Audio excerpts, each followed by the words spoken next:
Okay, here we go. Red Fern, chapter 17. When we left off, Billy had they had started the final championship round, and it was down to the final three teams, and they had already treed the first coon right off the bat, and now they are ready to continue on and see what happens next. Looking up the sky, Papa said, "That doesn't look good up there. I think we're in for a storm." The sky had turned a dark gray. Fast-moving clouds were rolling through the heavens. Grandpa said, "Looks like we're going to get some wind, too." Scared and thinking everyone might want to stop hunting because of a few clouds, I said, "If a storm is brewing, it's a good night to hunt. All game stirs just before a storm." 30 minutes later, Papa said, "Listen." We stood still. A low moaning sound could be heard in the tops of the tall sycamores. Grandpa said, "I was afraid of that. We're going to get some wind." We heard a rattling in the leaves and underbrush. It was beginning to sleet. The air turned cold and chilly. From far downriver, we heard the deep baying of a hound on a trail. It was old Dan. Seconds later, the rhythmic crying of little Ann could be heard. Swallowing the lump had jumped in my throat. I whooped as loud as I could. The ground was turning white with sleet. The storm had really set in. We hurried along. I said to Papa, "If this keeps up, that old coon won't run long. He'll head for his den." "If it gets much worse," Grandpa said, "I know some coon hunters that won't be running very long. They'll be frozen too stiff to run." The judge asked if there was any danger of getting lost.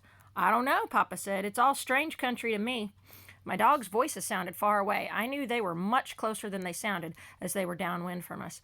Finding 3 large sycamores growing close together, we stopped on the leeward side.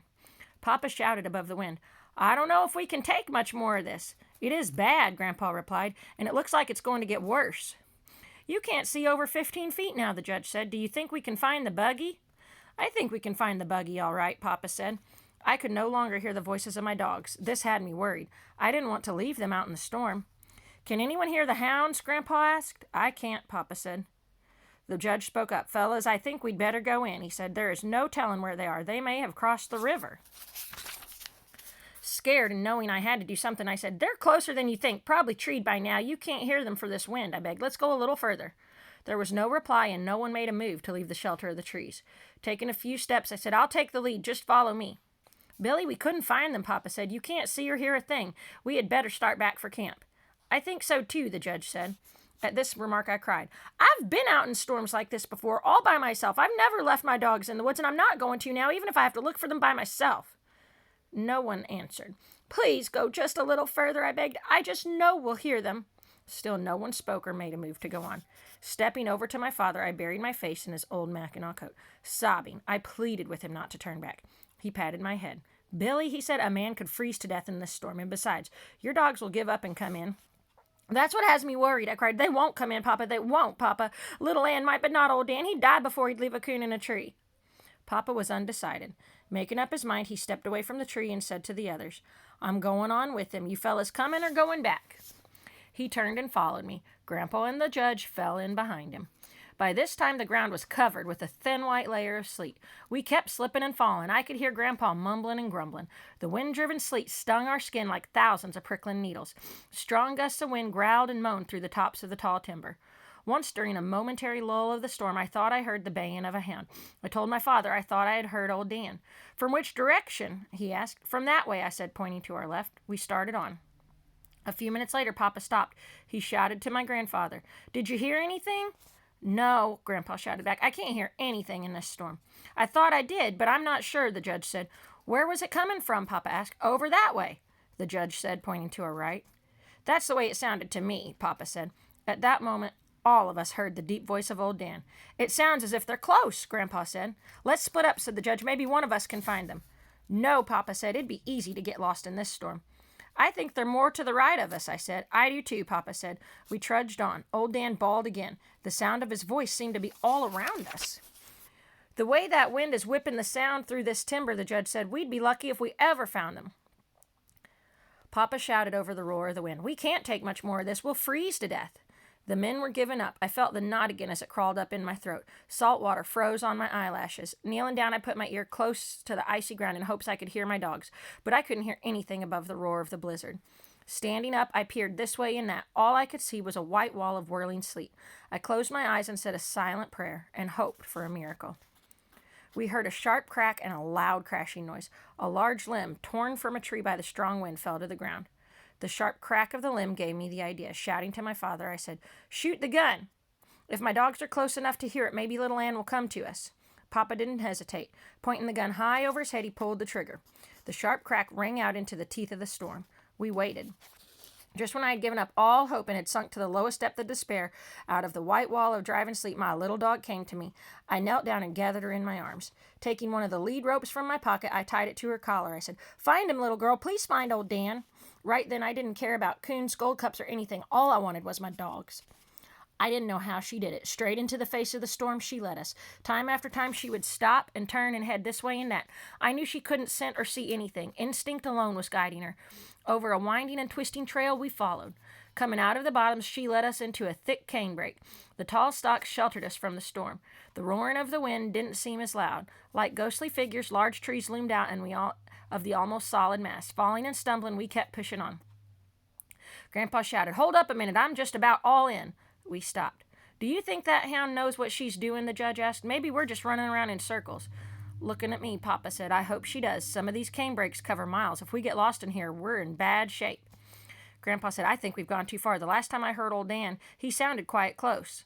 "That's because the wind carried the sound," I said. The judge spoke up. "Fellas, no dog is worth the lives of 3 men. Now let's do the smart thing and get out of here while we can. Our clothes are wet. If we keep on wandering around in this jungle, we'll freeze to death. It doesn't look like this blizzard is ever going to let up." I could hear the roar of the blizzard back in the thick timber of the bottoms. 2 large limbs being rubbed together by the strong wind made a grinding, creaking sound. The tall, slender cane around us rattled and swayed. I could feel the silence closing in. I knew the judge's cold logic had its effect on my father and grandfather. The men had given up. There was no hope left for me. Kneeling down, I put my arms around little Ann. I felt the warm heat from her moist tongue caressing my ear. Closing my eyes, I said, "Please, Dan, bawl one more time. Just one more time." I waited for my plea to be answered. With its loud roaring, the north wind seemed to be laughing at us. All around, tall stalks of cane were weaving and dancing to the rattling rhythm of their knife-edged blades. My father tried to talk above the wind, but his words were lost in the storm. Just before another blast, clear as a foghorn on a stormy sea, old Dan's voice rang loud and clear. It seemed louder than the roar of the wind or the skeleton-like rustling of the tall swaying cane. I jumped to my feet. My heart did a complete flip-flop. The knot in my throat felt as big as an apple. I tried to whoop, but it was no use. Little Ann bawled and tugged on the rope. There was no mistaking the direction. We knew that little Ann had been right all along. Straight as an arrow, she had led us to him. Old Dan was treed down in a deep gully. I slid off the bank and ran to him. His back was covered with a layer of frozen sleet. His frost-covered whiskers stood out straight as porcupine quills. I worked the wedges of ice from between his toes and scraped the sleet from his body with my hands. Little Ann came over and tried to wash his face. He didn't like it. Jerking loose from me, he ran over to the tree, reared up on it, and started bawling. Hearing shouting from the bank above me, I looked up. I could dimly see Papa and the judge through the driving sleet. At first I thought they were shouting to me, but on peering closer I could see they had their backs to me. Catching hold of some long stalks of cane that were hanging down from the steep bank, I pulled myself up. Papa shouted in my ear, "Something's happened to your grandfather." Turning to the judge, he said, "He was behind you. When was the last time you saw him?" "I don't know for sure," the judge said. "I guess it was back there when we heard the hound bawl." "Didn't you hear anything?" Papa asked. "Hear anything?" the judge exclaimed. "How could I hear anything at all, that noise? I thought he was behind me all the time. I didn't miss him until we got here." I couldn't hold back the tears. My grandfather was lost and wandering in this white jungle of cane. Screaming for him, I started back. Papa caught me. He shouted, "Don't do that." I tried to tear away from him, but his grip on my arm was firm. "Shoot the gun," the judge said. Papa shot time after time. It was useless. We got no answer. Little Ann came up out of the washout. She stood and stared at me. Turning, she disappeared quickly in the thick cane. Minutes later, we heard her. It was a long, mournful cry. The only times I had ever heard my dog bawl like that was when she was baying at the bright Ozark moon, or when someone played a French harp or a fiddle close to her ear. She didn't stop until we reached her. Grandpa lay as he had fallen, face down in the icy sleet. His right foot was wedged in a fork of a broken Boxelder limb. When his ankle had twisted, the searing pain must have made him unconscious. Papa worked Grandpa's foot free and turned him over. I sat down and placed my head in his lap. While Papa and the judge massaged his arms and legs, I wiped the frozen sleep from his eyes and face. Burying my face in the iron gray hair, I cried and begged God not to let my grandfather die. "I think he's gone," the judge said. "I don't think so," Papa said. "He took a bad fall when that limb tripped him, but he hasn't been lying here long enough to be frozen. I think he's just unconscious." Papa lifted him to a sitting position and told the judge to start slapping his face. Grandpa moaned and moved his head. "He's coming around," Papa said. I asked Papa if we could get him back to the gully where old Dan was. I noticed there was very little wind there and we could build a fire.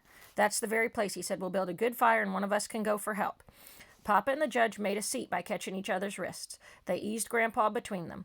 By the time we reached the washout, Grandpa was fully conscious again and was mumbling and grumbling. He couldn't see why they had to carry him like a baby. After easing him over the bank and down into the gully, we built a large fire. Papa took his knife and cut the boot from Grandpa's swollen foot. Grandpa grunted and groaned from the pain. I felt sorry for him, but there was nothing I could do but look on. Papa examined the foot. Shaking his head, he said, "Boy, that's a bad one. It's either broken or really badly sprained. I'll go for some help." Grandpa said, "Now wait just a minute. I'm not going to let you go out in that blizzard by yourself. What if something happens to you? No one would know." "What time is it?" he asked. The judge looked at his watch. "It's almost 5 o'clock, he said. "It's not long till daylight," Grandpa said. "Then if you want to go, you can see where you're going. Now help me get propped up against this bank. I'll be all right. It doesn't hurt anymore. It's numb now." "He's right," the judge said. "Think you can stand it?" Papa asked. Grandpa roared like a bear. "Sure I can stand it. It's nothing but a sprained ankle. I'm not going to die. Build that fire up a little more." While Papa and the judge made Grandpa comfortable, I carried wood for the fire. "There is no use standing around gawking at me," Grandpa said. "I'm all right. Get the coon out of that tree. That's what we came for, isn't it?" Up until then, the coon hunting had practically been forgotten. The tree was about 30 feet from our fire. We walked over and got a good look at it for the first time. My dogs, seeing we were finally going to pay some attention to them, started bawling and running around the tree. Papa said, "It's not much of a tree, just an old Boxelder Snag. There's not a limb on it." "I can't see any coon," said the judge. "It must be hollow." Papa beat on its side with the axe. It gave forth a loud booming sound. He said, "It's hollow, all right." He stepped back a few steps, scraped his feet on the slick ground for a good footing, and said, "Stand back and hold those hounds. I'm going to cut it down. We need some wood for our fire anyway." Squatting down between my dogs, I held on to their collars. Papa notched the old snag so it would fall away from our fire. As the heavy axe chewed its way into the tree, it began to lean and crack. Papa stopped chopping. He said to the judge, "Come on and help me. I think we can push it over now." After much grunting and pushing, snapping and popping, it fell. I turned my dogs loose. On hitting the ground, the snag split and broke open. Goggle-eyed, I stood rooted in my tracks and watched 3 big coons roll out of the busted old trunk. One started up the washout, running between us and the fire. Old Dan caught him, and the fight was on. The second coon headed down the washout. Little Ann caught him. Hearing a loud yell from Grandpa, I looked that way. Old Dan and the coon were fighting close to his feet. He was yelling and beating at them with his hat. The judge and Papa ran to help. The third coon started climbing up the steep bank close to me. Just before reaching the top, his claws slipped in the icy mud. Tumbling end over end, down he came. I grabbed up a stick and threw it at him. Growling and showing his teeth, he started for me. I threw the fight to him then and there. Some 10 yards away, I looked back. He was climbing the bank. That time he made it and disappeared in the thick cane. Hearing a squall of pain from Little Ann, I turned. The coon was really working her over. He had climbed up on her back and was tearing and slashing. She couldn't shake him off. Grabbing a club from the ground, I ran to help her. Before we had killed our coon, old Dan came tearing in. We stood and watched the fight. When the coon was dead, Papa picked it up and we walked back to the fire. "How many coons were in that old snag?" Papa asked. "I saw 3, I said. "The one that got away climbed out over there." I pointed in the direction the coon had taken. I never should have pointed. My dogs turned as one and started bawling and clawing their way up the steep bank. I shouted and scolded, but to no avail. They disappeared in the rattling cane. We stood still, listening to their voices. The sound died away in the roaring storm. Sitting down close to the fire, I buried my face in my arms and cried. I heard the judge say to my father, "This beats anything I have ever seen. Why, those dogs can read that boy's mind. He just pointed at that bank and away they went. I never saw anything like it. I can't understand some of the things they have done tonight. Hounds usually aren't that smart. If they were collies or some other breed of dog, it would be different, but they're just red-bone hounds, hunting dogs." Papa said, "Yes, I know what you mean. I seen them do things that I couldn't understand. I never heard of hounds that had any affection for anyone, but these dogs are different. Did you know they won't hunt with anyone but him? Not even me." Hearing my grandfather call my name, I went over and sat down by his side. Putting his arm around me, he said, "Now, I wouldn't worry about those dogs. They'll be all right. It's not long till daylight, then you can go get to them." I said, "Yes, but what if the coon crosses the river? My dogs will follow him, and if they get wet, they could freeze to death." "We'll just have to wait and hope for the best," he said. "Now straighten up and quit that sniffling. Act like a coon hunter. You don't see me bawling, and this old foot is paining me something awful." I felt better after my talk with Grandpa. "Come on, let's skin these coons," Papa said. I got up to help him. After the skins were peeled from the carcasses, I had an idea. Holding one up close to the fire until it was warm, I took it over and wrapped it around my grandpa's foot. Chuckling, he said, "Boy, that feels good. Heat another skin the same way." I kept it up for the rest of the night. All right, guys. We'll start chapter 18 in just a bit, and we'll see what happens with old Dan and little Ann and if they can catch that final king.